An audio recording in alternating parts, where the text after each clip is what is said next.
conferencia, como ya lo he dicho, es a la memoria del maestro Guillermo Fonseca Truque, 1926-2008.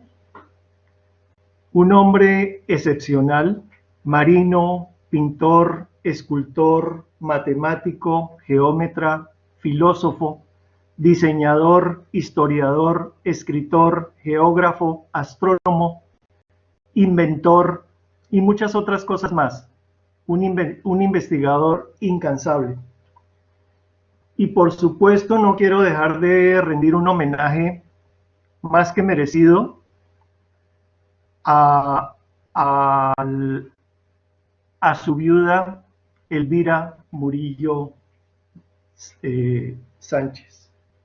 Cosas más importantes de su vida: en 1945 ingresó a la Escuela Naval de Cartagena, estudió ciencias navales y en 1958 se retira con el grado de teniente de navío. Siguió navegando como marino mercante, llegó a ser capitán de corbeta. En 1995 recibió el título de ingeniero naval honoris causa de la Escuela Naval Almirante Padilla. Y entre 1959 y 1964 realizó los programas de televisión Mares y Marinos de Colombia, La Patria en los Mares y Colombia al Día. En 1982 hizo la reconstrucción histórica del Bergantín Independiente a escala natural en el Parque Jaime Duque, que se puede visitar hoy cerca de Bogotá. En 1986 diseña y dirige la construcción del faro de Castillo Grande en Cartagena. En 1986 también diseña y dirige la construcción del calendario solar en la Escuela Naval de Cartagena. En 1984 ingresó como miembro del número de la Sociedad Geográfica de Colombia y en el 95 el Instituto Geográfico Agustín Codazzi publica su libro Nombres originales de los territorios, sitios y accidentes geográficos de Colombia, que es un libro que de verdad quiero recomendar porque para nosotros ha sido de una ayuda invaluable, porque recoge los nombres originales de todo Colombia, trabajando sobre los archivos, sobre las crónicas de Indias y armando mapas de tal manera que en la medida en que los cronistas van contando por dónde van pasando, a dónde van llegando, él va recogiendo todos esos nombres originales y rearma totalmente el mapa de Colombia a partir de los nombres originales que son importantísimos para entender el territorio. Yo pienso que esta es una de las herramientas básicas que a nosotros, como investigadores de la memoria ancestral del territorio, nos ha servido más precisamente para desarrollar de la mejor manera posible ese trabajo. Porque en la lengua, en los nombres originales, está contenida toda la memoria de una cultura. En 1987 lleva a cabo el estudio arqueoastronómico detallado de los cojines del Saque en Tunja, publicado en la revista Nuestra Historia. Esto es fundamental dentro de sus investigaciones. Los cojines del Saque son conocidos hoy como los cojines del diablo, en la medida en que todos estos monumentos prehispánicos se satanizaron para que la gente no los visitara. Son estos dos círculos que ustedes ven aquí en la fotografía, dos círculos que el maestro Fonseca Truque investigó detalladamente con Teodolito, mirando exactamente cuál era la posición que esos dos círculos que están tallados en piedra sobre la montaña tenían en relación con la salida del sol. Y encontró que los dos círculos están perfectamente perpendiculares a la salida del sol en el 21 de diciembre. Esto va a ser clave a lo largo de toda esta conferencia, porque esas direcciones van a marcar un sentido de conexión de los lugares sagrados con todo el territorio. Y además una cosa fundamental es que el maestro, una de las cosas que hay que destacar, es que resalta la importancia de los observatorios astronómicos en todo el territorio muisca. Otra cosa valiosísima es que, siendo él un conocedor de la ciencia náutica, demuestra que las balsas que están representadas en la orfebrería de los muiscas, como la balsa muisca de Pasca, que es el objeto más importante que tiene el Museo del Oro hoy, revelan grandes dotes de navegantes y constructores navales. Es decir, que la balsa que vio el orfebre, que plasmó el orfebre en esa obra de arte, realmente no es una invención. Esa balsa es perfectamente una nave, un medio de transporte acuático, en donde él hace aquí, en esta imagen, toda una descripción de cómo está construida, con qué estaba construida. Incluso dice, está muy bien que se llame balsa, porque había sido hecha con varas de balso. Calcula el volumen, el peso, la capacidad, bueno, toda una serie de cosas que lo llevan a demostrar que todas estas balsas, que fueron representadas por los artistas, por los orfebres, realmente tienen todo un conocimiento naval muy, muy importante. Entre 1986 y 1990 pintó su obra La verdad sobre la conquista, que en 1991 se publicó en un libro con la serie completa de estos cuadros, y se publica en español, en italiano, en alemán y en francés. Desafortunadamente es un libro que, a pesar de haber sido publicado en español, no circuló en Colombia. Yo tuve la suerte de conseguirlo aquí en España hace unos años a través de internet, a través de una página de internet, pero indudablemente esto es una joya valiosísima que vale la pena consultar.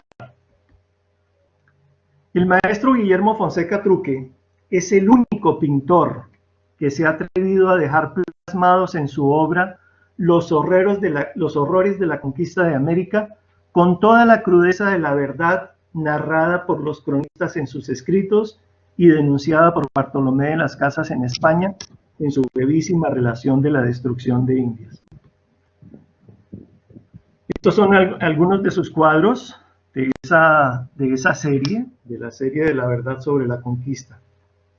Dice el maestro: para nuestro auténtico desenvolvimiento cultural y la formación de una nacionalidad acorde con la nueva y maravillosa raza, producto de la violación y el nicho ecológico, debe parirse un simbolismo consecuente con el medio, útil, consolador, formador de patria y dador de orgullo del ser.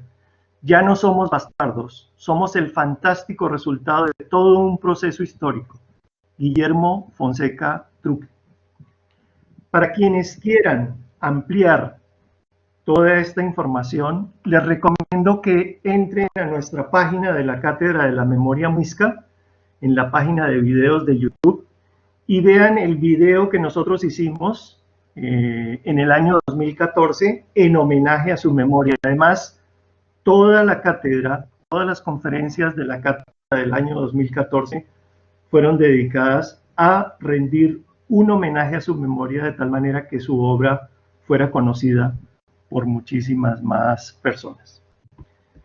Quiero a continuación, a partir de esta introducción en donde resalto pues toda la importancia del maestro Fonseca Truque, quien además fue mi maestro. Yo lo conocí a él en el año 1997-98 y tuve la oportunidad de ser su discípulo, porque él era un apasionado de todo el tema de lo muisca, de lo ancestral, de la recuperación de esa memoria perdida, porque desafortunadamente nosotros perdimos nuestra propia identidad. El maestro, como todo un vanguardista, pues le tocó ir contra la corriente investigando y difundiendo todo lo que iba encontrando en un momento en el cual, como pionero, la verdad es que no era muy escuchado en ese sentido.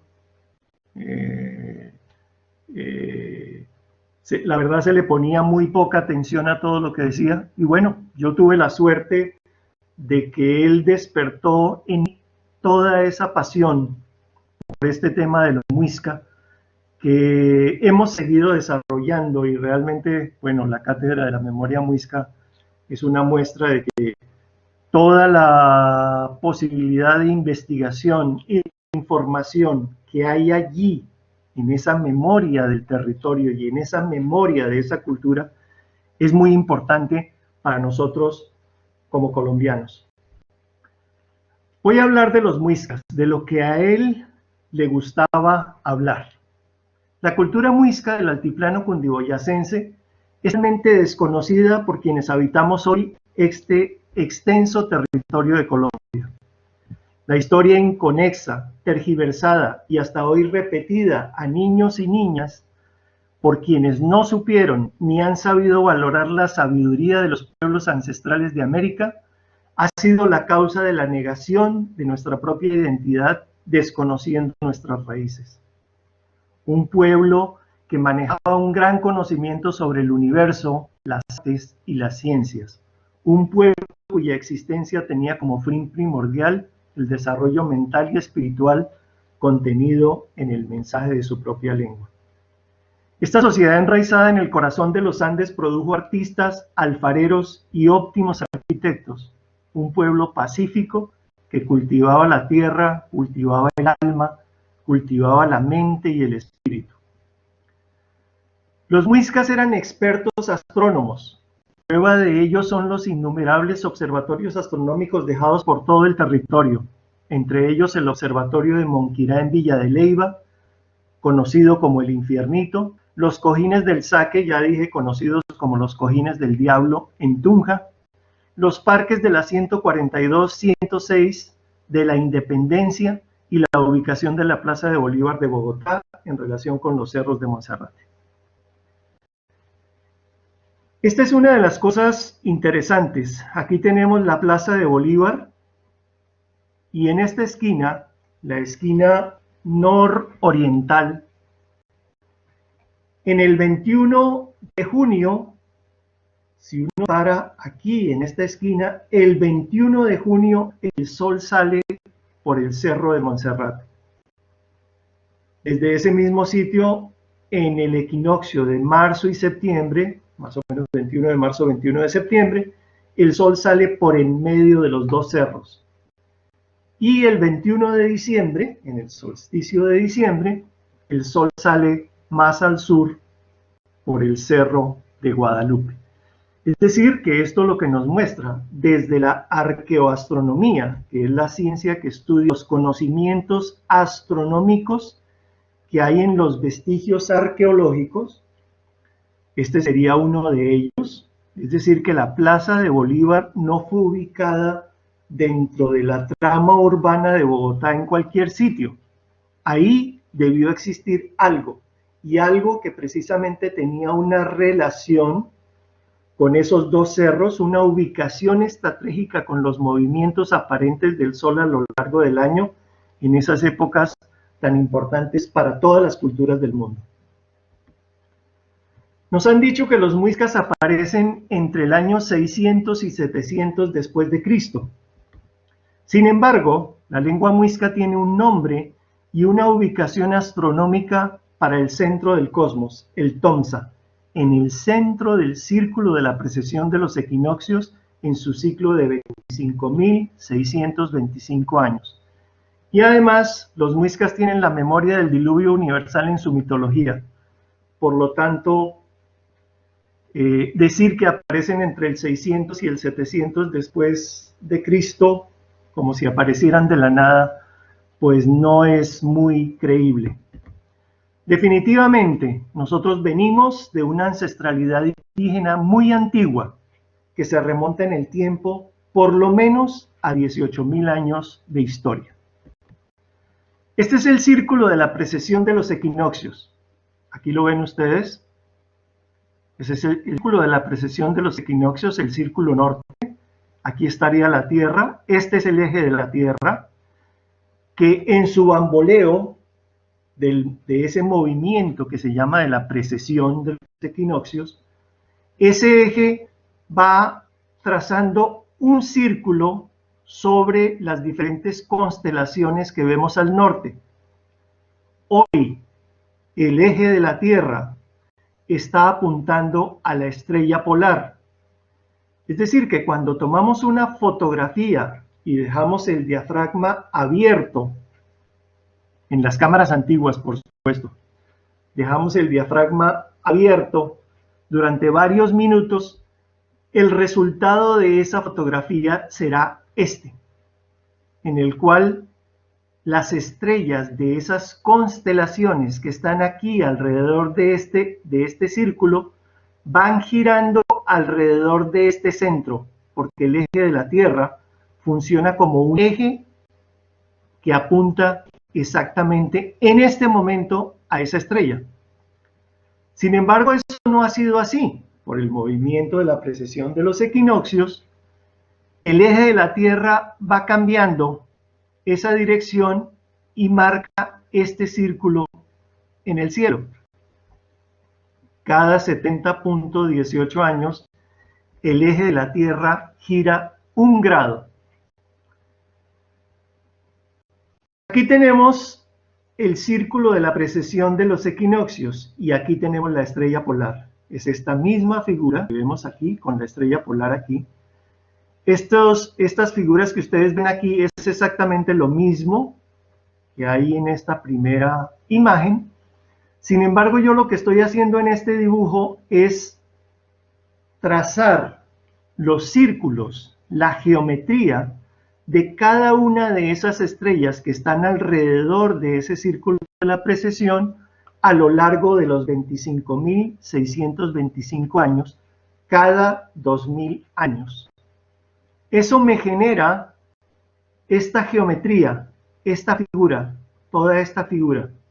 Solamente estoy trazando las estrellas principales, las que aparecen en esta primera figura. No aparecen todas porque, por supuesto, eso sería una maraña de líneas en donde no se entendería absolutamente nada.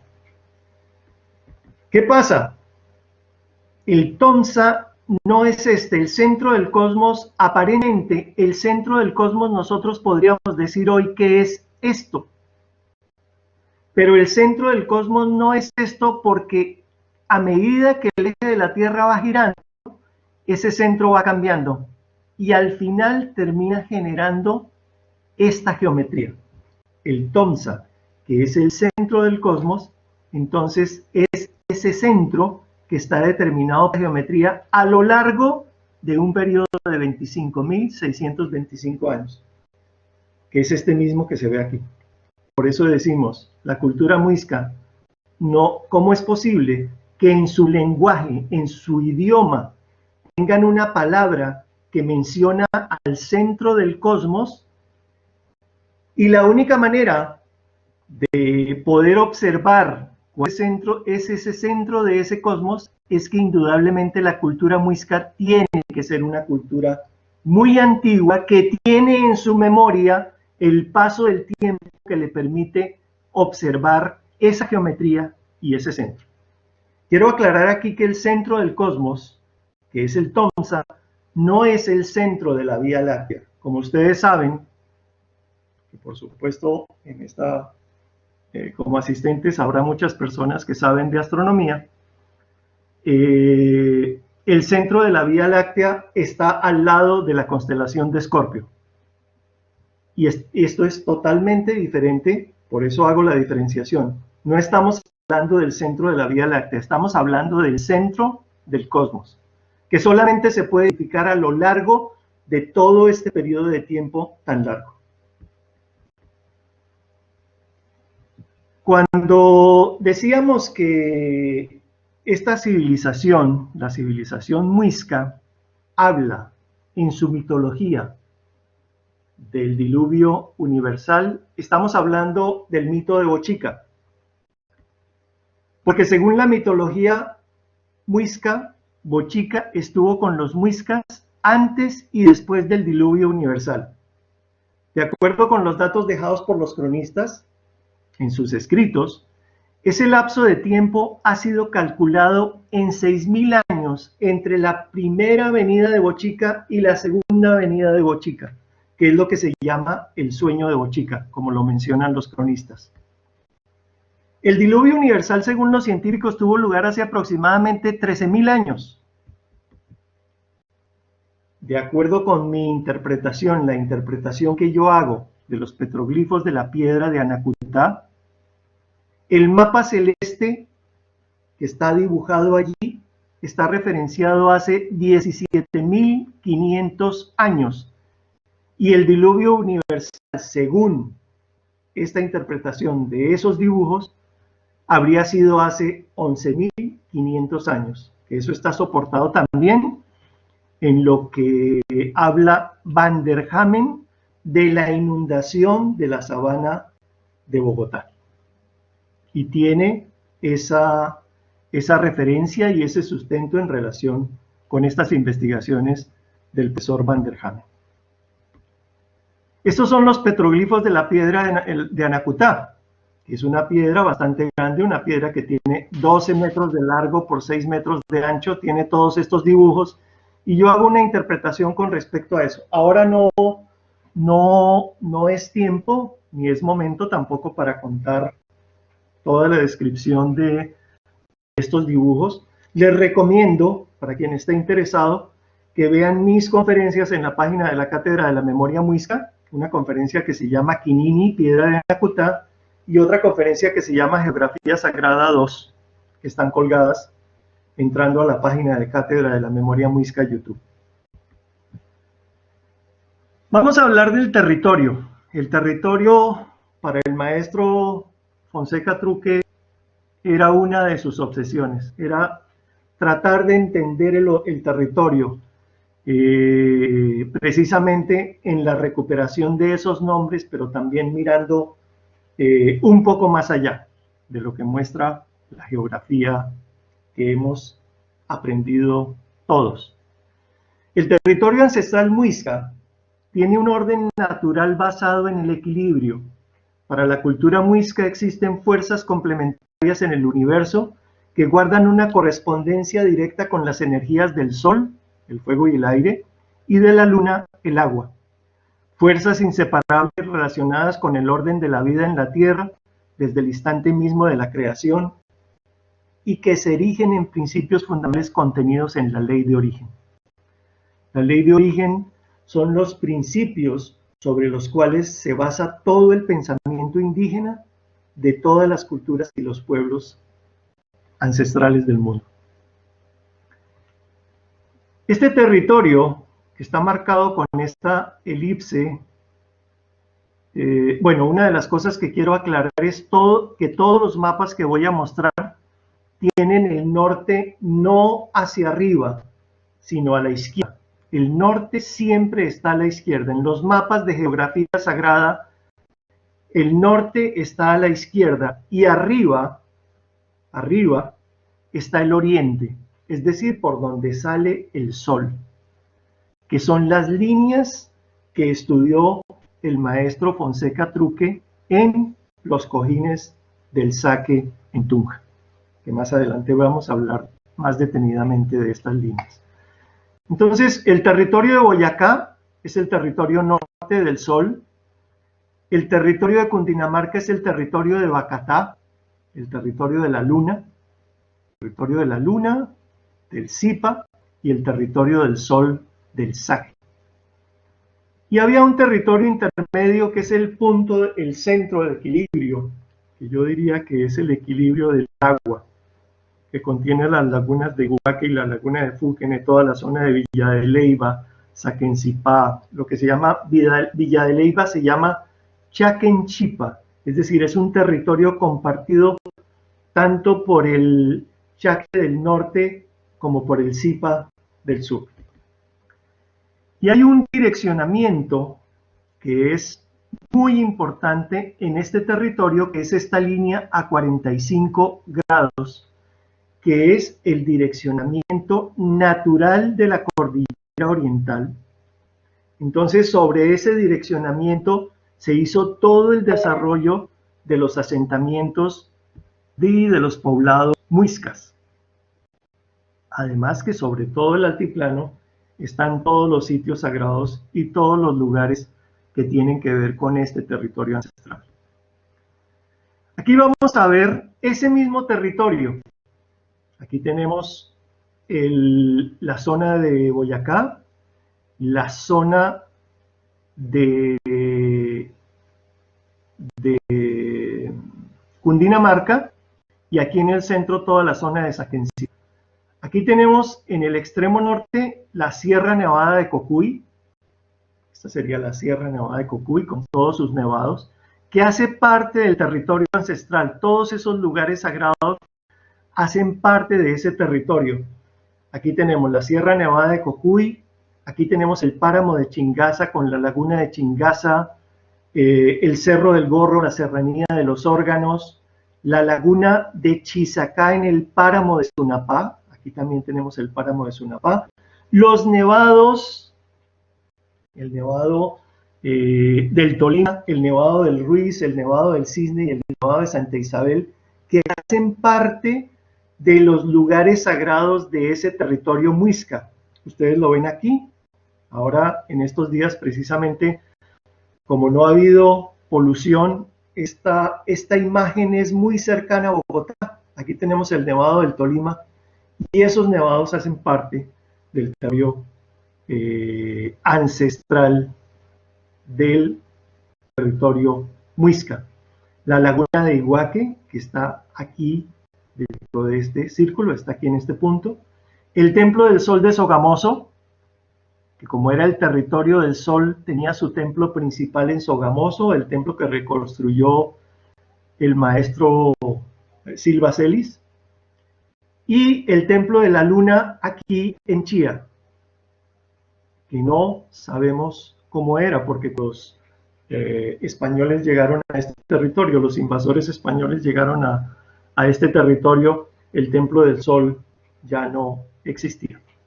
Entonces hay una serie, habíamos dicho que esa conexión a 45 grados siguió, no solamente es una línea que une el templo de Chía con algunos de los lados hacia la zona norte de Boyacá. Si yo prolongo esas líneas desde los lugares sagrados, si yo trazo esas líneas desde la infinidad de lugares sagrados que están marcados sobre este mapa, encuentro que hay una conexión entre esos lugares sagrados y los poblados. Pero no solamente eso, esa conexión, aquí tenemos la zona de Boyacá, la zona de Cundinamarca, la zona de Villa de Leyva, y si yo continúo esas líneas, aquí están los nevados, si continúo esas líneas coinciden con los lugares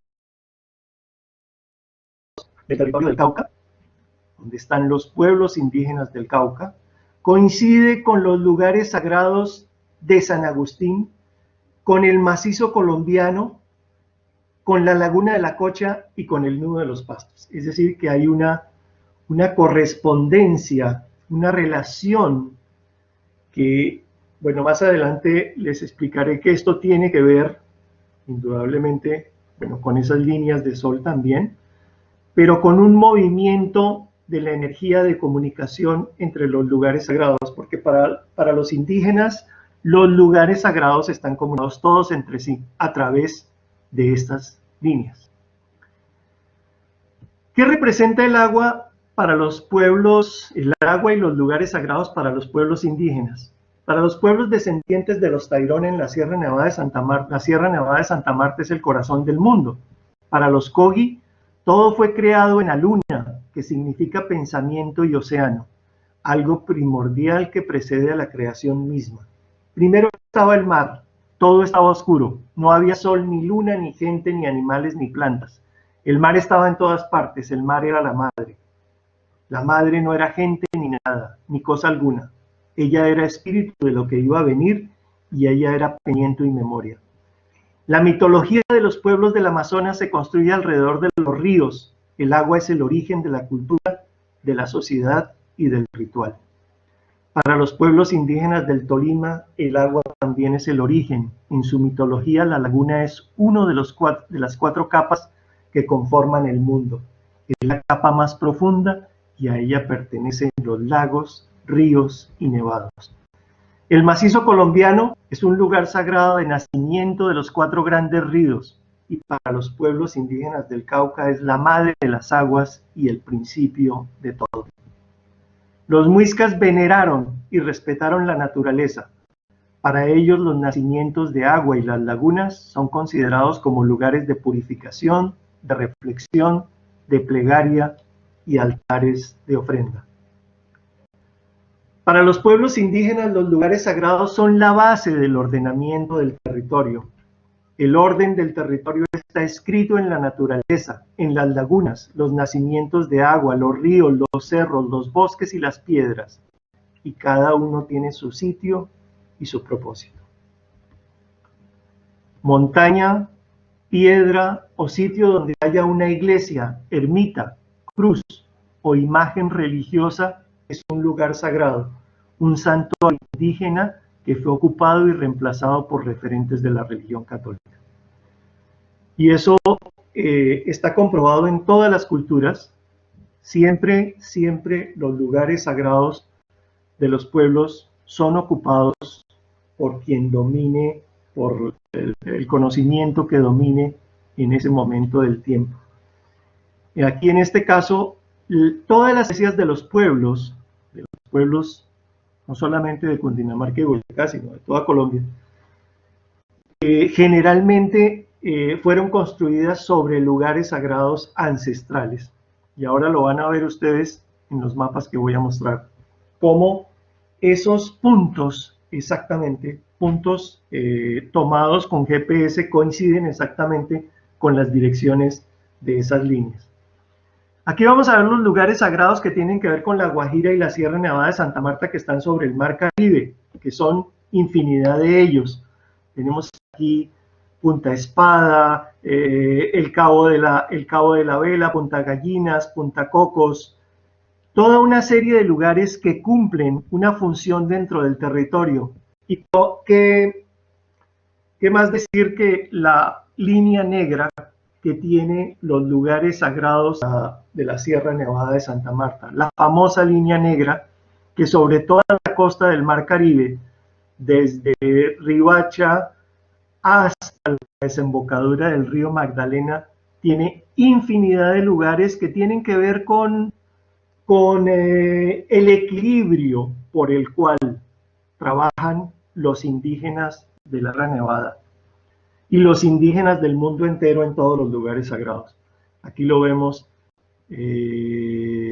diferentes, la madre de los alimentos de la sierra, la madre de la sal, la madre de las piedras para aseguranza de matrimonios, la madre de las tinajas y los alfareros, las lagunas, pagamentos para enfermedades, imagínense esto. Madre de las flores del campo. Allí los indígenas, en cada uno de esos lugares sagrados, se hace un trabajo espiritual relacionado con cada uno de esas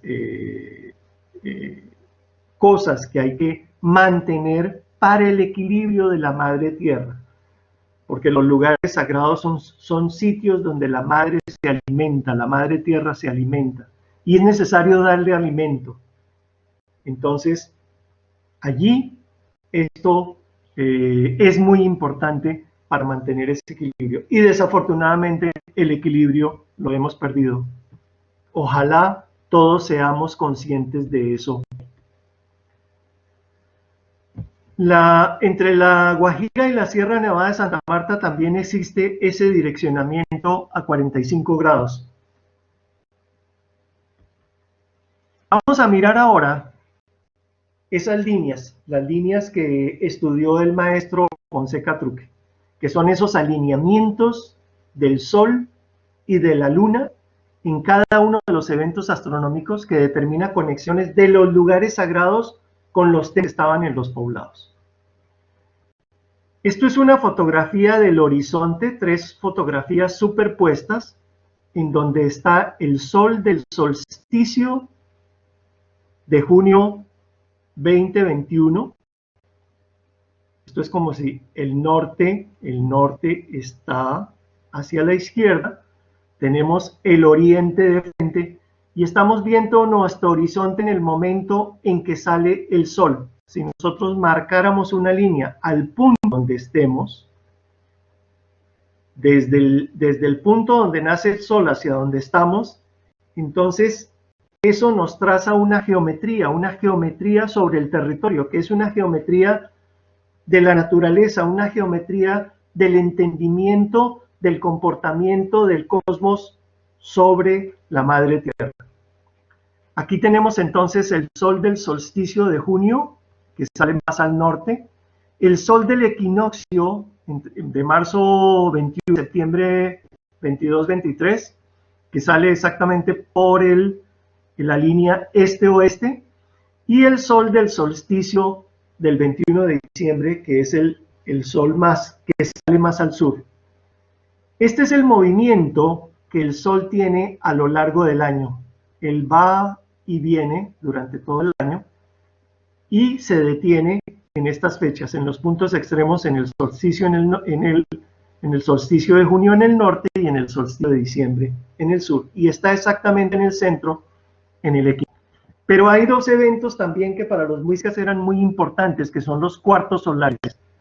Cuarto solar es el punto intermedio entre el equinoccio y el solsticio. Y se da más o menos en los días 4, son exactamente más o menos 45 días después del solsticio, en mayo, en agosto, en noviembre y en febrero. Pero además hay otro evento astronómico muy importante y que los muiscas conocían muy bien, que son los lunisticios. A pesar de que la luna tiene un movimiento que no es predecible como el movimiento del sol, porque el sol sabemos que él va saliendo poco a poco, se va moviendo, cada día se va moviendo. Si estamos aquí en el solsticio de junio, cada día se va moviendo más al sur, más al sur, más al sur, hasta que finalmente en diciembre para en este punto y ahí se devuelve. La luna no. La luna, ella sale un día por un lado, otro por otro, y eso tiene que ver con la diferencia de la eclíptica entre la eclíptica de la luna y la eclíptica del sol, que hay una diferencia de 5 grados y eso hace que haya un cambio precisamente de esos movimientos. Para la luna los lunisticios se dan cada 18.6 años. El próximo lunisticio es en marzo del 2025, porque el anterior fue en el 2006. Entonces, todo esto que ven ustedes aquí, que traza una línea sobre el territorio, lo conocían muy bien los muiscas. Y lo vamos a mirar aquí perfectamente con respecto a las 7 lagunas de la ceremonia de correr la tierra. La laguna de Ubaque, la laguna de Teusacá, las 3 lagunas de Siecha, la laguna de Huasca y la laguna de Guatavita. Eso arma esta figura, esas 7 lagunas, porque aquí hay 3 lagunas. Esas 7 lagunas arman esta figura. Y entonces los templos de Chía y de Bosa, al igual que el templo de Sogamoso, están localizados con las líneas del sol, con cortes de las líneas de sol desde esos lugares sagrados al sitio donde estaban exactamente localizados esos templos. Entonces, desde la laguna de Guatavita, esta es la dirección del sol en el solsticio de junio. Y desde la laguna de Siecha, esta es la dirección del solsticio de diciembre. En el punto de corte de esas 2 líneas, con 6 meses de diferencia, estaba exactamente en ese sitio el templo de Chía. Porque en esos días la energía que viene de esos lugares sagrados es recibida por los templos principales. Lo mismo sucede con el templo de Boza. El templo de Boza, ¿dónde estaba? Estaba en donde está hoy la iglesia de la Plaza Fundacional de Boza. Y está exactamente en la misma posición. Línea de solsticio de junio desde la laguna de Siecha, línea del solsticio de diciembre desde la laguna de Ubaque, y el punto de corte es el sitio donde está la iglesia de Boza en la plaza fundacional de esa localidad. Esta es la laguna de Huasca. La laguna de Huasca, en el caso del templo de Chía, coincide con el cuarto solar, ¿sí? Aquí en este caso la laguna de Teusacán no coincide, pero bueno, coinciden. Ustedes dirán, realmente esto es inexplicable cómo estos muiscas que siempre nos han dicho que eran tan ignorantes, tan atrasados, que aparecieron en el año 600, 700 después de Cristo, pueden haber localizado en Chía y en Boza unos templos, y en Sogamoso unos templos en un lugar donde ellos desde ese lugar de Chía no tenían ni idea dónde podía estar la laguna de Siecha o la laguna de Guatavita, porque por supuesto desde ahí no se ve, porque aquí están las montañas, en medio están las montañas. ¿Cómo? La pregunta es, ¿cómo hicieron para localizar eso hoy? Nosotros lo podemos comprobar hoy a través de la arqueoastronomía, que es precisamente refrendar que esos lugares estaban relacionados con esas líneas, porque las podemos trazar con un computador exactamente con los alineamientos que son y verificar si eso es cierto o no. Así como el universo tiene un orden desde el origen de la creación, el territorio tiene un orden natural que debemos respetar. Para los pueblos indígenas, el orden del ser humano constituye la base para el ordenamiento del territorio. Y el territorio muisca, entonces, es un gran tejido determinado por los movimientos aparentes del Sol y de la Luna. Y lo van a ver ustedes aquí. Aquí esto es todo el territorio. Estos son los solsticios. Aquí está las líneas de los solsticios de diciembre y de junio, desde unas lagunas que están en el páramo de Pisba al lugar donde estaba localizado el templo de Sogamoso. Y aquí está la laguna de Guatavita, la laguna de Siecha, donde estaba el templo de Chía. Esto lo van a ver ustedes en todos los planos que vienen a continuación. Aquí están los nevados. Estos son los nevados del Tolima, del Tolima, y los nevados de El Ruiz, El Cisne y Santa Isabel. Aquí está el páramo de Sunapá, la zona de Villa de Leyva, de la laguna de Iguaque, la laguna de Fuquené y la sierra. Porque todo ese territorio era el territorio ancestral muisca. Aquí aparecen las lagunas, lo que les había mostrado anteriormente,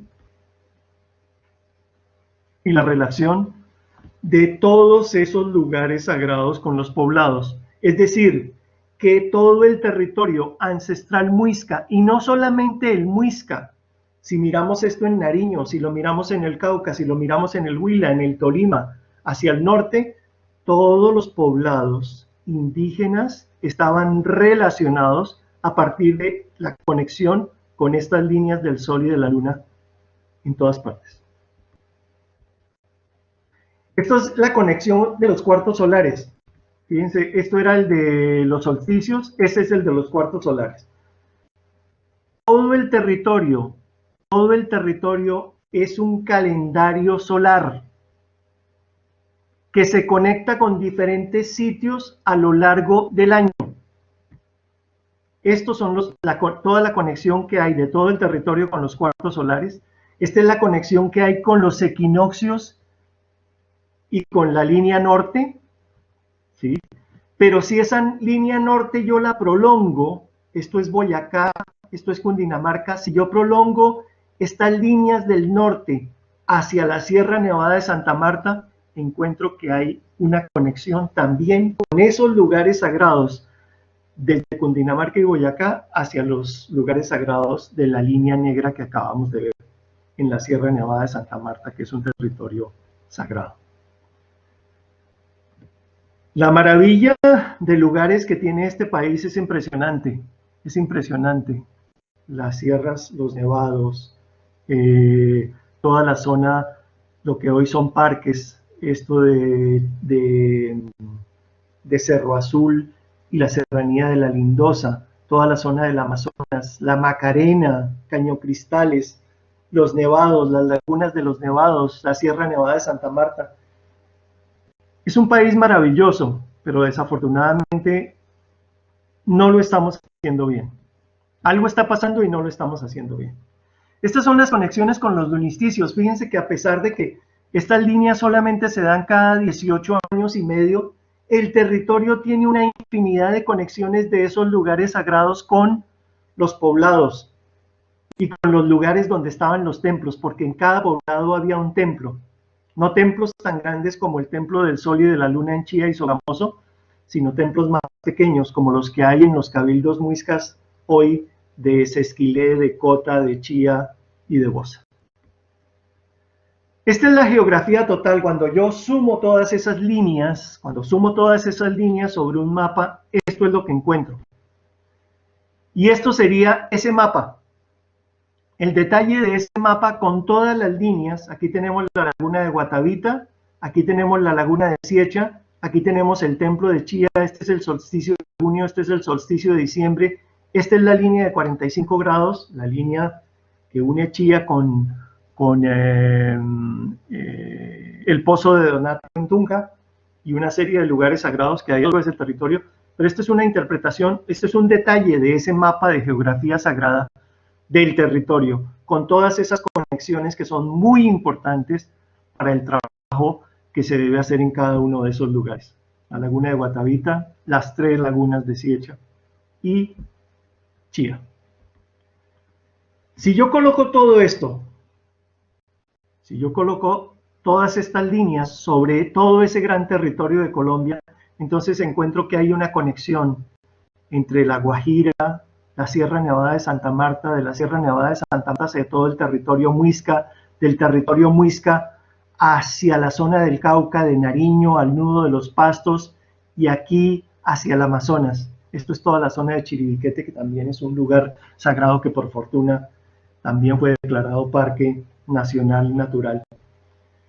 Y esto, bueno, esto podría tener 1000 interpretaciones que, bueno, hoy no hay tiempo de hacerlos, pero este mapa lo que muestra es una resonancia armónica entre lugares sagrados desde La Guajira hasta Nariño. Y además con toda una red magnética de la Tierra que se puede consultar en Google Earth, toda esa red magnética que está relacionada con la localización de los lugares sagrados y con todo esto que estamos diciendo. Esto me pareció muy interesante, todas estas flechas que aparecen aquí. Y estas flechas, ahora voy a dejar solamente las flechas. Si yo coloco esto sobre el mapamundi, miren la maravilla que encontramos aquí. A esto se le podría hacer otro tipo de lectura, infinidad de lecturas. Yo solamente voy a decir que, voy a mencionar el proverbio chino que dice, el leve aleteo de las alas de una mariposa se puede sentir al otro lado del mundo. Y eso es lo que se llama el efecto mariposa, que también lo podríamos interpretar en el mundo entero. La historia de la humanidad, desde que tenemos memoria, incluida la mitología de las antiguas civilizaciones, es una narración interminable de guerras, invasiones, dominación, desigualdad, traición, poder y muerte. Lo más negativo del ser humano se ha instaurado como modelo a seguir desde hace miles de años hasta nuestros días. El territorio muisca nos invita a ser conscientes del desorden de cada uno de nosotros y asimismo a corregir la dirección equivocada por la que vamos, que nos está llevando a una agresión irreversible a la madre tierra y en consecuencia a nosotros mismos. Este mensaje nos fue dejado por los ancestros desde el origen de la humanidad en las pinturas o los grabados de las piedras y en los nombres del territorio. Hemos sido sordos y no hemos querido oír. Es el momento de destapar las orejas y prestar atención. Y esto no es nuevo, lo han repetido hasta la saciedad todos los pueblos indígenas del mundo. Por último, quiero decirles que si ustedes nos escriben a este correo, memoriamuisca@gmail.com, sin ningún costo les enviaremos la copia digital de los libros de la Cátedra de la Memoria Muisca 2006 y 2014, que en el 2014 aparece todos los cuadros de la serie del maestro Guillermo Fonseca Truque. Esta cátedra, como ustedes ven aquí, fue en homenaje al maestro Guillermo Fonseca Truque y allí se hizo esa conferencia y se publicaron todos los cuadros de la serie de la Verdad sobre la Conquista. Y hoy quiero también decirles que en este mes, en abril de este año, cumplen 10 años de la publicación de nuestro libro Mensajes de la Madre Tierra en Territorio Muisca.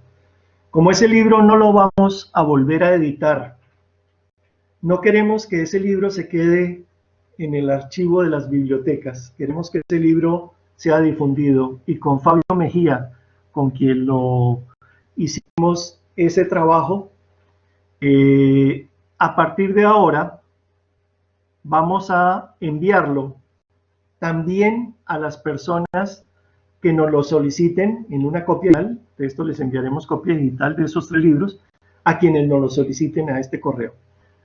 De verdad les agradezco mucho la atención y bueno, me gustaría oír las preguntas que tengan al respecto.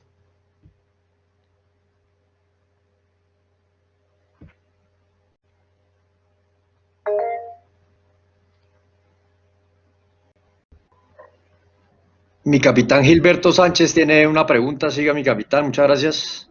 Segundo, Rafael, en ese orden.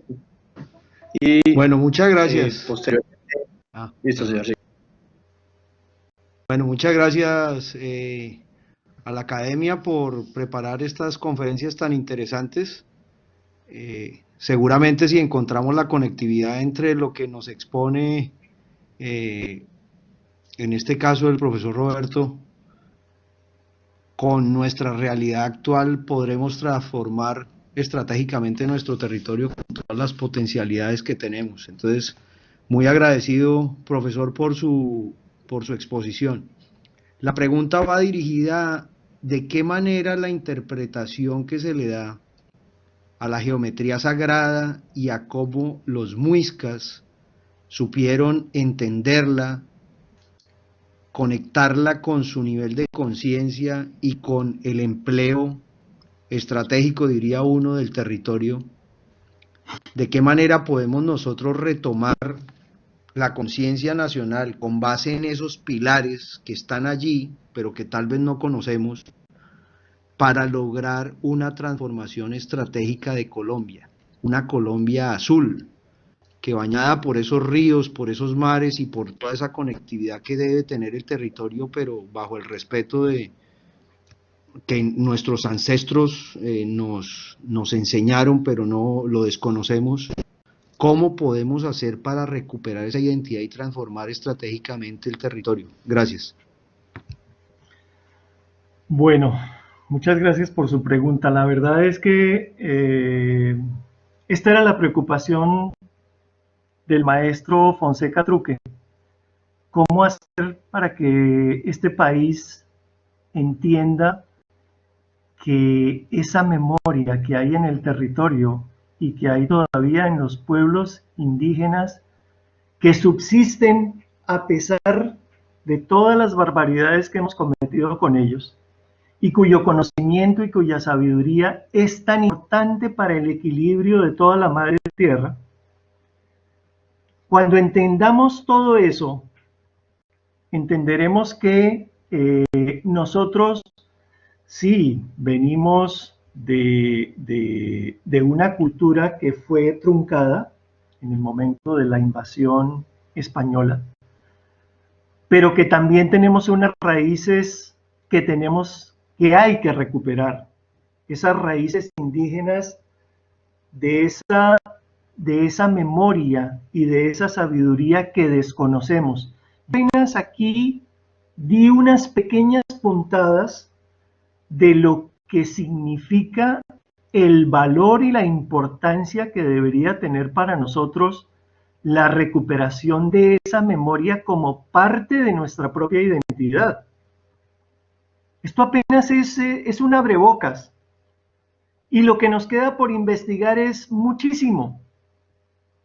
Por fortuna, el maestro Fonseca Truque despertó, y hablo por mí, despertó en mí esa pasión y ese interés por la recuperación de esta memoria, que en la medida en que vamos avanzando y vamos investigando, cada vez nos damos cuenta que sabemos menos.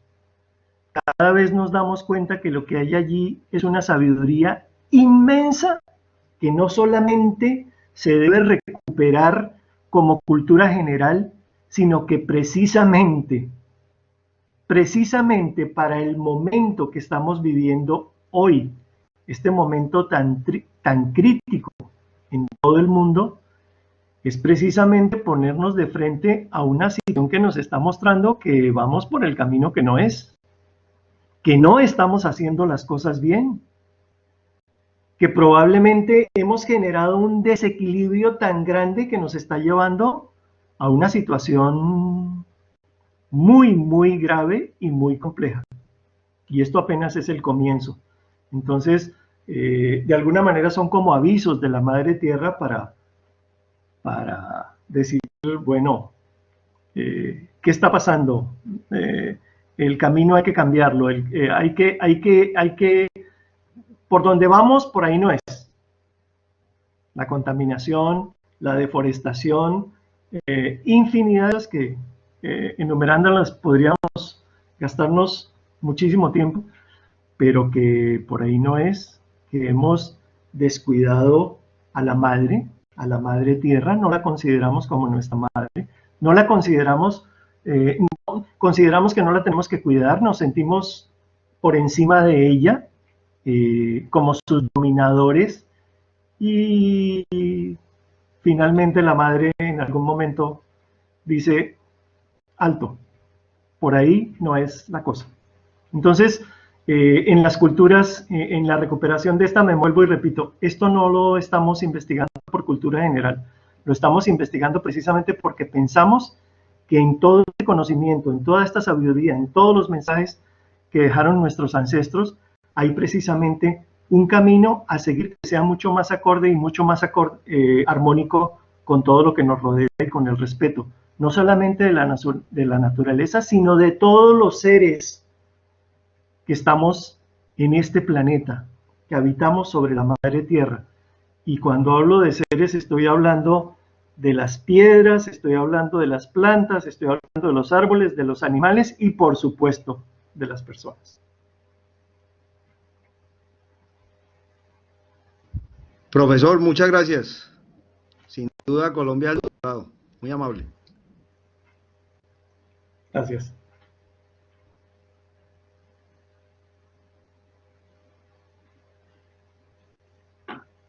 Rafael tenía preguntas, siga.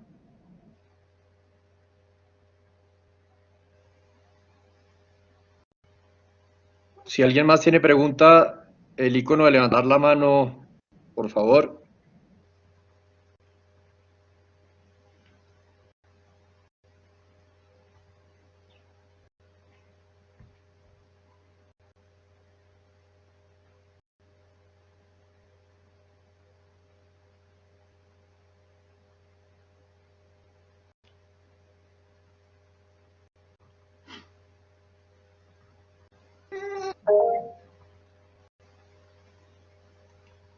Doctor Víctor, por favor, siga con su pregunta. Muchas gracias. Primero que todo, pues darle las gracias al profesor por su excelente cátedra, a toda la organización de nuestra querida Hermana Nacional por el interés en motivar esta cultura del conocimiento a través de los medios tecnológicos, que sin duda es un capital invaluable hoy en día que cobra más relevancia en estos tiempos. Yo quisiera preguntar al profesor, ¿qué estamos haciendo para refrescar esa memoria en torno a nuestros ancestros? hoy en día tan tachados y tan desdibujados por las diferentes corrientes políticas, cuidando sus intereses, que no hay cosa que destruir nuestro país en cuanto a la naturaleza y a todos esos bienes y los recursos naturales que tenemos. Así como hay una memoria histórica, en qué lugar está ocupando este escenario en cuanto a nuestros ancestros. Bueno, hay que decir que no solamente la conquista española, la invasión española, causó daño a las culturas indígenas. Llevamos 200 años de independencia de los españoles, donde supuestamente las cosas iban a cambiar y se iba a valorar realmente nuestra cultura, lo criollo, lo nativo, y sencillamente la independencia lo que hizo fue suplantar a los opresores españoles por otras personas que han venido haciendo exactamente lo mismo, ningún respeto a la naturaleza, ningún respeto a las culturas indígenas, lo único que importa es los intereses económicos, los intereses personales, como lo decía, una sucesión de guerras, de conflictos, de muertes, de cosas que indudablemente no son el camino que debería ser. Ojalá esto que nos está pasando en este momento, que afecta al mundo entero, nos haga pensar un poquito en que hay que cambiar, algo hay que cambiar porque si esto está sucediendo es porque no lo estamos haciendo bien. Entonces, la recuperación de la memoria, realmente quienes la estamos haciendo y quienes de alguna manera propugnamos por el interés y el conocimiento de toda esta sabiduría tan importantes momentos, pues realmente lo estamos haciendo en contravía. Si al maestro Fonseca en su momento le tocó muy duro, muy duro, porque era el pionero, era el primero que estaba tratando de recuperar todo esto, realmente los que van adelante es los que les toca la peor parte. Nosotros vamos detrás y aún así la audiencia que tienen estas cosas es todavía, estos temas es todavía muy limitada, bastante limitada. Hay círculos minoritarios de personas que se interesan por estos temas, pero indudablemente no tenemos conciencia de lo que tenemos que hacer frente a la recuperación de la memoria, al entendimiento del territorio y a todo lo que el territorio nos dice. Una cosa que puedo anotar aquí es que para los indígenas es absurdo que nosotros, cuando digo nosotros hablo de, bueno, de quienes hacemos planes de ordenamiento territorial y definimos el territorio desde nuestro pensar y no al contrario. Para los indígenas no es posible que se hagan planes de ordenamiento territorial si en un principio no hemos entendido cuál es el orden natural del cosmos, el orden natural del territorio, el orden natural que debemos tener nosotros mismos para podernos ordenar frente a eso. Y la verdad es que tienen toda la razón. Hay un orden natural y nosotros debemos entender ese orden natural para poder ordenarnos a sí mismo con respecto a ese orden. Como hay un orden en el cosmos, y es un orden matemático, es un orden geométrico, el territorio también lo tiene, y eso hay que entenderlo, y eso no lo hemos entendido. Nos seguimos sintiendo dominadores de la naturaleza, y por ahí no es el camino. ¿Alguna otra pregunta?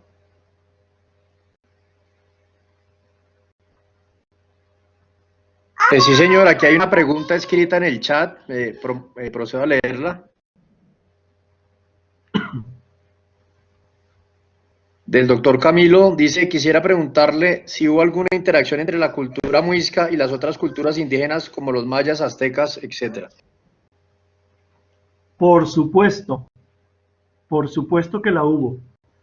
Es decir, ahí hay una cosa muy interesante y es que el territorio muisca está en el centro de América, en donde estaban las culturas del norte de América, estaban las culturas de Centroamérica, los mayas y los aztecas, al sur estaban los incas, y una cosa importantísima, todas las culturas del Amazonas. Parece que antes de la llegada de los conquistadores, el Amazonas era un territorio muy poblado, bastante poblado.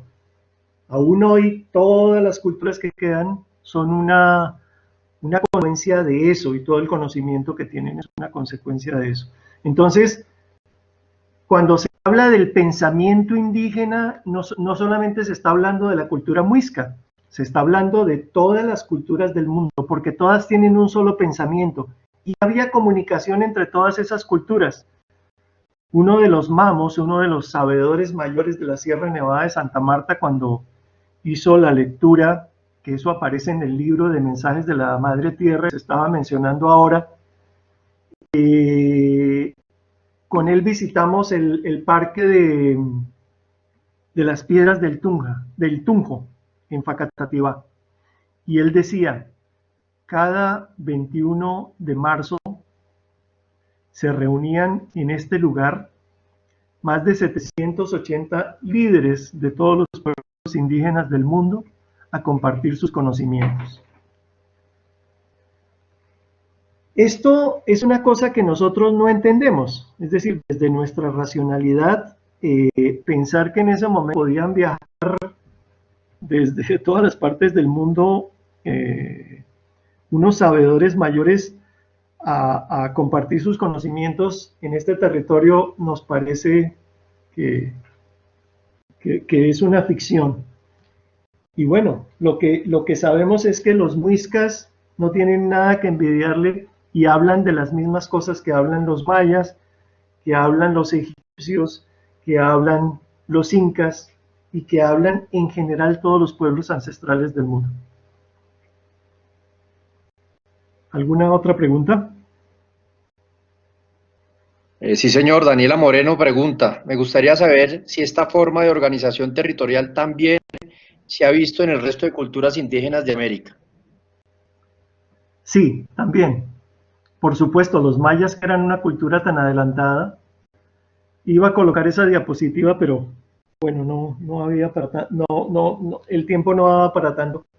Pero efectivamente, en el territorio maya, uno puede trazar todas estas líneas de sol y de luna, y efectivamente unen todas las pirámides, todos los templos, todas las ciudades importantes. Entonces, y eso no solamente se daba en Centroamérica, se da en Sudamérica, se da, como lo decía, en todos los departamentos de Colombia, con todas las ciudades, porque esa era la forma de hacerlo, era la forma de estar en armonía con los movimientos del cosmos, que todo, que donde yo estuviera ubicado tuviera ese conocimiento y ese entendimiento. Por eso ella era para esos pueblos ancestrales de suma importancia. Y lo hacían así, naturalmente, todos los pueblos del mundo. Con seguridad, esto sucede en todos los lugares del mundo y por supuesto donde existieron las grandes culturas y las grandes civilizaciones antiguas. ¿Alguna otra pregunta?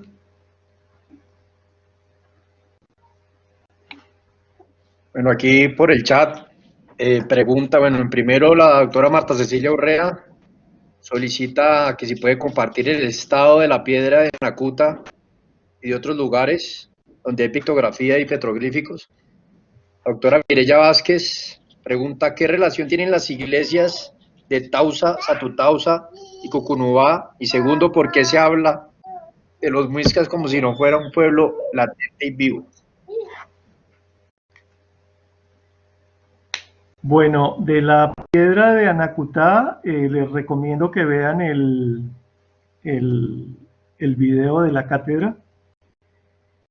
Es un poco largo, pero bueno, ahí explico de dónde viene toda esta interpretación que yo hago, porque cuando yo hablo de 18.000 años de antigüedad de la cultura muisca, por supuesto que esto contradice todo lo que oficialmente conocemos como historia de este territorio, porque nos han dicho que los vestigios humanos más antiguos se encontraron en los abrigos rocosos de Labra, entre Tocancipá y Zipaquirá, y datan de hace 12.000 años, y eran de cazadores recolectores. Eso es lo más antiguo que se ha encontrado en la sabana de Bogotá. Y yo estoy diciendo que la cultura muisca viene de 18.000 años atrás, porque esta piedra, con los dibujos que tiene ahí, lo está diciendo. Entonces, bueno, eso por un lado. Estas investigaciones, sencillamente al final lo que van a hacer es modificar la historia oficial que hemos aprendido desde que estamos en la escuela. Porque no es que lo que nos hayan enseñado sea mentira. No, yo no estoy diciendo eso. Lo que estoy diciendo es que nos han enseñado una historia incompleta, que todavía falta una parte por investigar, que si bien es cierto, se han encontrado vestigios arqueológicos de 12.000 años, bueno, todavía falta encontrar los otros, y se encontrarán en algún momento. Las iglesias entonces, con respecto a la conferencia de lo que tiene que ver con Anacuta, les recomiendo que vean esa conferencia en la página de videos de la Cátedra de la Memoria Muisca, que allí explico detalladamente la interpretación que hago y la lectura de estos dibujos que además, de una manera maravillosa, se pueden interpretar desde los tres movimientos, desde los tres tiempos: el movimiento de rotación, el movimiento de traslación, el movimiento de rotación de 24 horas, el movimiento de traslación de 365 días y el movimiento de precesión de los equinoccios. Cada una de esas lecturas da una información diferente en relación a la lectura que yo puedo hacer de los dibujos y de la piedra misma. Entonces, eso sería con respecto a eso, con respecto a la piedra de Anacuta, porque es demasiado largo para contarlo aquí.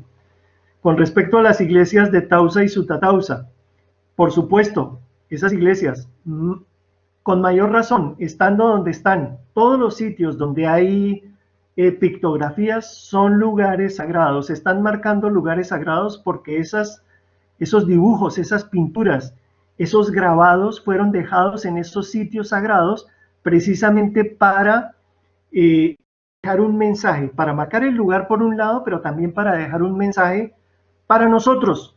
Hoy los estamos leyendo nosotros, después de 17.000 años lo estamos leyendo hoy y estamos interpretando lo que esos mensajes dicen. Entonces, al lado de ese lugar, la iglesia de Sutatausa, por ejemplo, por supuesto, al lado de los farallones de Sutatausa, ese lugar sagrado tan importante, indudablemente todos esos lugares eran templos indígenas que fueron reemplazados por las iglesias católicas. ¿Y cuál era la otra? No recuerdo la otra. La tercera parte, la pregunta tenía tres partes. No la pregunta era, ¿qué relación tienen las iglesias de Tausa, sí. Sutatausa y Cucunubá? Y segundo, ¿por qué se habla de los muiscas como si no fuera un pueblo latente y vivo? Ah, perfecto, perfecto. Bueno, con respecto a las iglesias, bueno, habría que mirar los mapas de geografía sagrada, para mirar qué relación y qué conexiones tienen estas iglesias de Tausa, Sutatausa y todas las demás iglesias con la laguna de Cucunúa, la laguna de Suezca, las otras lagunas, las 7 lagunas, bueno, y todo el territorio en general. Pero eso sería una cuestión de mirarlo ya detenidamente para saber exactamente cómo son esas conexiones. ¿Por qué habla de los muiscas como si fueran un pueblo que ha desaparecido? Dicen que un pueblo que ya no habla su lengua es un pueblo que desapareció.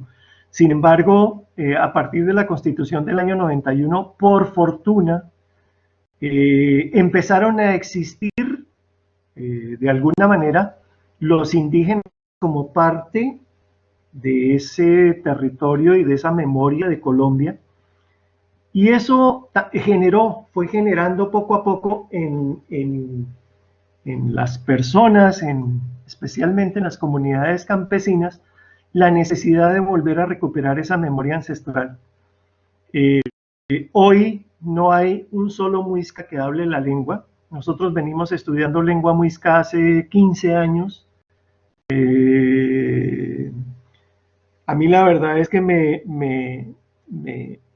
mi necesidad de estudiar la lengua muisca tiene que ver con el entendimiento del territorio, la interpretación de los nombres, porque es que además hay una cosa, los nombres de los poblados muiscas tienen que ver con la función que cumplía cada lugar dentro del territorio.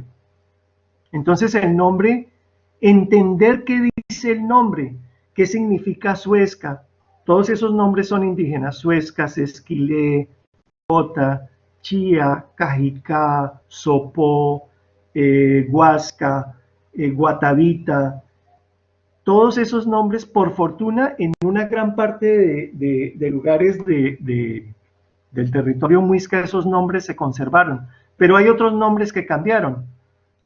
Por ejemplo, hay pueblos con el nombre de San Francisco, San Antonio, San Pedro de Iguaque, bueno, toda una serie de nombres que fueron cambiados y que desafortunadamente nos impiden entender esa parte del territorio. Y lo que hizo el maestro Fonseca Truque fue recuperar eso. Entonces, un pueblo que pierde su lengua supuestamente es un pueblo que no existe, pero, sin embargo, alrededor de Bogotá hay cabildos indígenas muiscas legalmente reconocidos por el Ministerio del Interior, que son Sesquilé, Cota, Chía, Bosa y Suba. ¿Sí? Y además hay otras comunidades que están trabajando por la recuperación de esa memoria, comunidades en Facatativá, comunidades en Soacha, comunidades en Boyacá, infinidad de pueblos en Boyacá, en Sogamoso, en Tocancipá, en diferentes sitios. Entonces, realmente quienes no reconocen a los muiscas como pueblo indígena son algunas de las instituciones y en especial las universidades.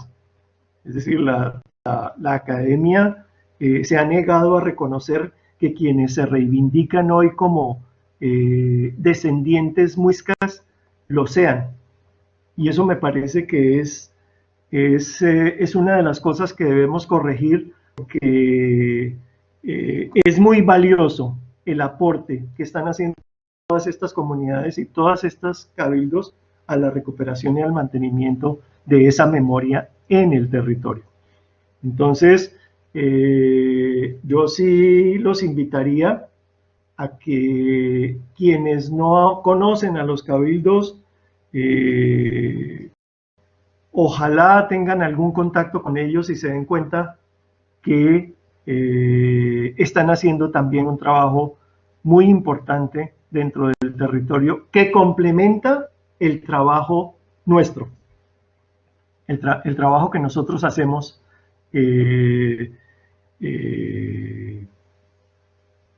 desde la teoría.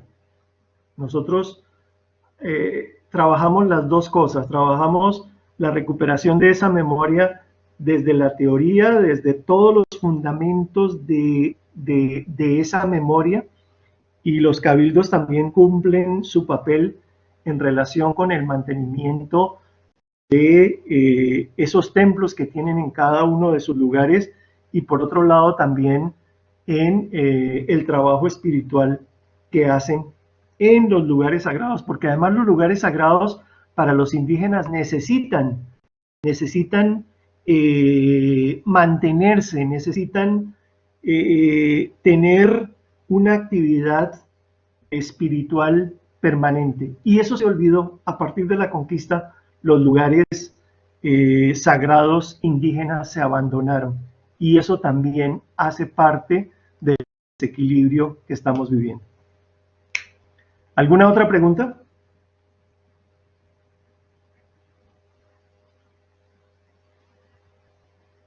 Si hay alguna otra pregunta, pueden hacerlo activando el micrófono o escribiendo por el chat. Si alguien se anima, por favor.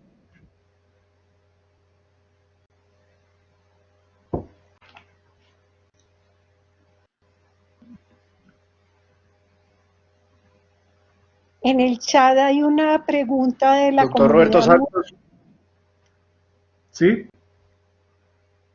porque vamos a leer Comunidad Muisca. ¿Qué pasa ahora con las comunidades como se ven en estos estudios? ¿Cómo nos podemos relacionar? Piensen que esto es parte importante de su cosmovisión. ¿Lo aplican?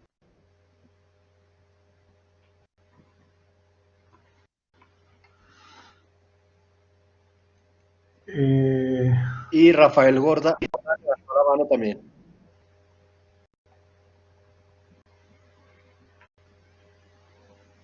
Bueno, no sé si habla de las comunidades. ¿Qué pasa ahora con las comunidades? ¿Cómo se ven en estos estudios? ¿Cómo nos podemos relacionar? ¿Piensan que esto es parte importante de su cosmovisión? ¿Lo aplican?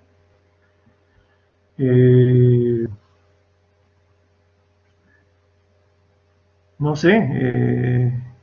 Creo que eso ya lo contesté. Es decir, realmente las comunidades son tan importantes, las comunidades muiscas son tan importantes como el trabajo que nosotros hacemos. Creo que somos un complemento del trabajo que hacen las comunidades, y,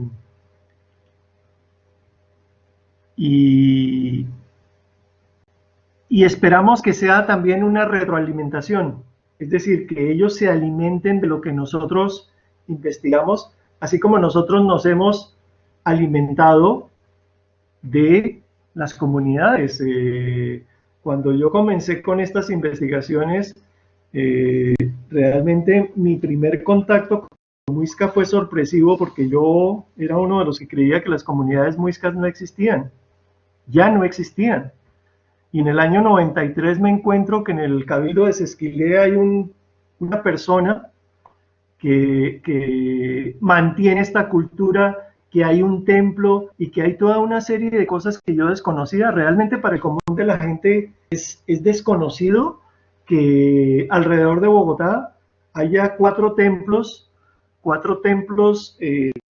al sol y a la luna en cada una de estas comunidades, y que ellos hagan un trabajo muy importante para el sostenimiento y el equilibrio espiritual de todo el planeta, porque lo hacen, ese es su trabajo, y bueno, en unas condiciones de verdad muy difíciles, muy difíciles. Yo he tenido un contacto muy cercano con las comunidades de Sesquilé y con la comunidad de Bosa, algo con la comunidad Bota, pero la verdad es que trabajan con las uñas, y el trabajo que hacen es muy difícil, muy difícil, casi contracorriente frente a las decisiones que se toman desde las administraciones gubernamentales, y bueno, todo el tiempo en una serie de conflictos y cosas que ojalá pasen a la historia y recuperemos todo lo que hemos perdido en relación con lo que nos podrían enseñar y con todo lo que podemos aprender de ellos. ¿Alguna otra pregunta? No, una pregunta. Buenas tardes. Tal vez un agradecimiento, Roberto. Siempre oírte es resignificar el por qué y el para qué estamos en este territorio. Gracias. Y también celebrar que una institución como una academia naval tenga como un aspecto dentro de su programación, una cátedra con este tema específico. Es valioso porque quizá es lo más estratégico que puede hacerse en función de lo que vivimos y lo que viene. Y creo que, como está en el flyer de la convocatoria, lo primordial, un poco a manera de resumen, es empezar a cambiar la concepción de nuestras culturas prehispánicas, específicamente cambiar el concepto que tenemos sobre lo muisca, sobre la lengua muscomún, sobre el territorio que nos vio nacer, en el que se criaron y desenvolvieron nuestros abuelos, tatarabuelos. Siento que centrar la importancia sobre lo que es este territorio, sobre lo que significa sus ríos, sus lagunas, sus mares, este lugar. Hoy que justamente celebramos el Día de la Tierra, es fundamental para recuperar la memoria.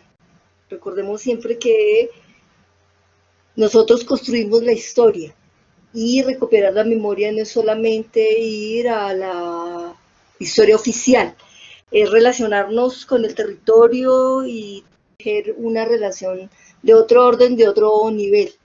Entonces, agradecerle a Roberto y agradecer a la Academia Naval por esta iniciativa que recoge mucho del sentir y pensar de algunos colombianos en este momento. Gracias a ti. Doctora Ángela Méndez, efectivamente, para poder construir estrategia hay que partir de lo básico y es entender nuestra identidad. Colombia es un país con muchas regiones aparentemente diferentes, pero eso sí lo vemos a partir de la colonia, pero si miramos más hacia atrás, podemos encontrar una serie de factores que nos generan una identidad. Y yo creo que en este momento eso hace falta. Le devuelvo la palabra al doctor Santos y si alguien más tiene alguna otra pregunta. Sí, yo con respecto a esto no. Doctor Rafael Hernández, siga, por favor. Buenas tardes a todos los señores integrantes de esta cátedra, a la Academia Naval, a todos sus integrantes y al señor por esta magnífica exposición.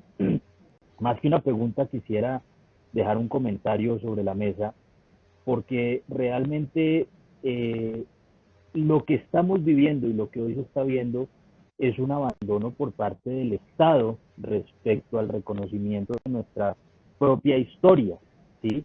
En ese orden de ideas, propender por los derechos de estas comunidades es casi imposible, o se hace un esfuerzo nulo, como el profesor bien lo relata, teniendo en cuenta que ni siquiera la educación desde la parte básica o media vocacional tienen un énfasis como años atrás en respecto de la historia. Así las cosas, mientras que el Estado, el gobierno, no emprenda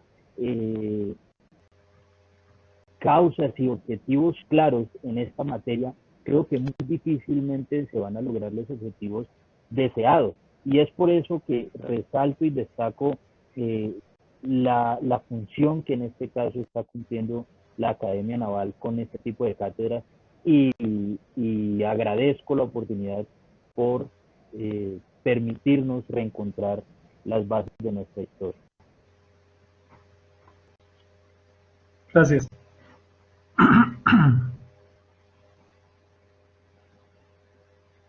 Muchas gracias, doctor Hernández, muy amable. Yo creo, señor Roberto, que fue muy enriquecedora, la gente participó, le gustó mucho, excelente aceptación y recepción del tema. Efectivamente es un tema muy amplio y esto pues es una abrebocas, entonces retomo sus palabras invitando a todos para que accedan a la bibliografía, a los videos que hay disponibles, se profundice más sobre el tema. Le cedo la palabra al señor capitán de fragata Jorge Alberto Cabrera Botero, director de la Academia Naval de Estudios Estratégicos, quien hará el cierre. Muchas gracias.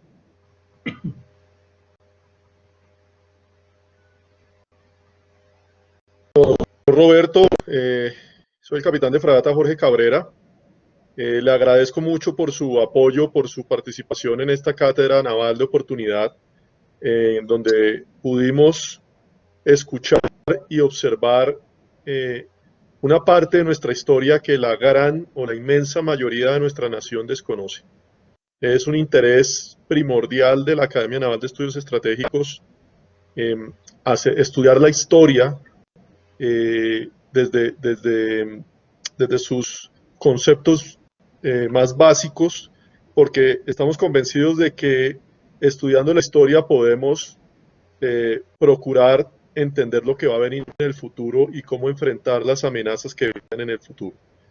Esta temática de nuestra cultura muisca y de su relación no solamente con el agua y con los espacios territoriales, sino también, como lo pudimos ver, con el espacio y con el entorno que rodea al planeta Tierra, realmente aplica mucho para los marinos, para los oficiales navales y los suboficiales de la Armada, porque nosotros interactuamos con esos dos mismos ambientes. Un marino en el mar utiliza las estrellas para guiarse, para navegar, y obviamente se desempeña en un medio como es el acuático.